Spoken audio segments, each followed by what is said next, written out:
Mewtwo needs no introduction. He is one of my favorite Pokemon, and that's exactly why I decided to make a figure of him. But first, we need to make a sketch.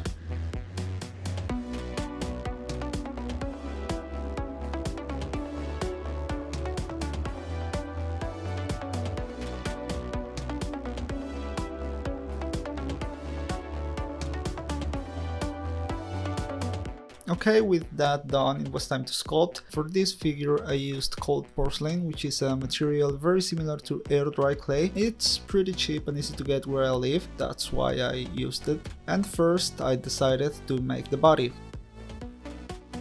Once I was happy with the shape of the body, I decided to wait for it to harden, so I put it on a piece of foam for a couple of hours. Porcelain doesn't stick to foam, so it is the perfect surface for this. Okay, now let's move on to the arms.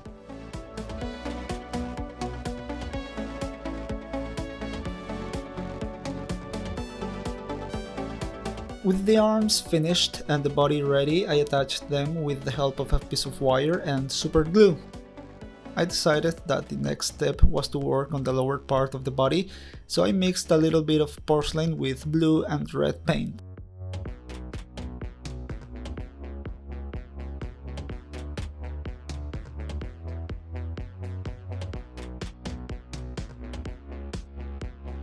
Here's a little tip. In order to remove any kind of gap, in this case the ones that were left between the arms and the body, I recommend to moisten the porcelain. You can use water if you like.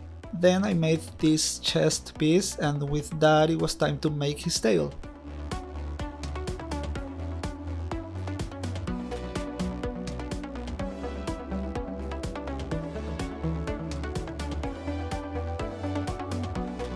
Then I made his thick thighs, and since they were big pieces, I decided to let them harden for a couple of hours. So while they were drying, I started to work on the head.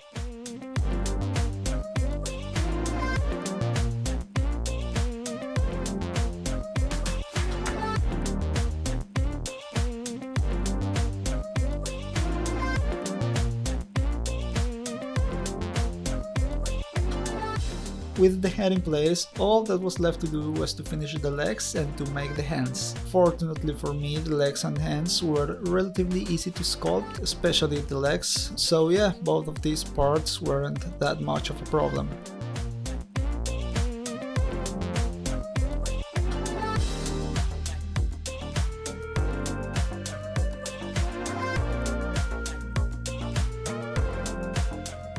Finally, I just needed to put this weird wire thing and these things on the legs.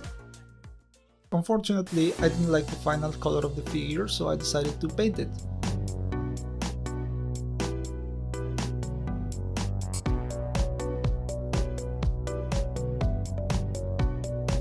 And with that, the only thing that is missing is the base. So I mixed some porcelain with red and black paint. I wanted it to have multiple elongated rocks of different sizes, and in order to give them a bit of texture, I used a piece of sandpaper.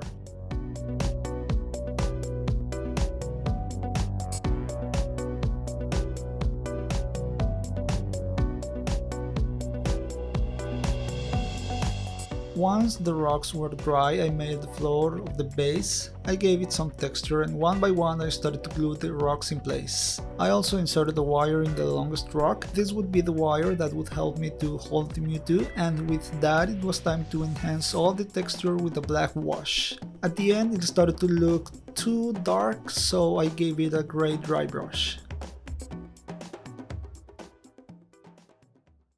Okay, and that's it. That's Mewtwo. There is Mewtwo, the Mewtwo figure. Yeah, if you like this video, leave a like and subscribe and leave a comment. I'm gonna be posting more of these types of videos, so if you like this one, you might want to subscribe. Okay, that's it. Bye.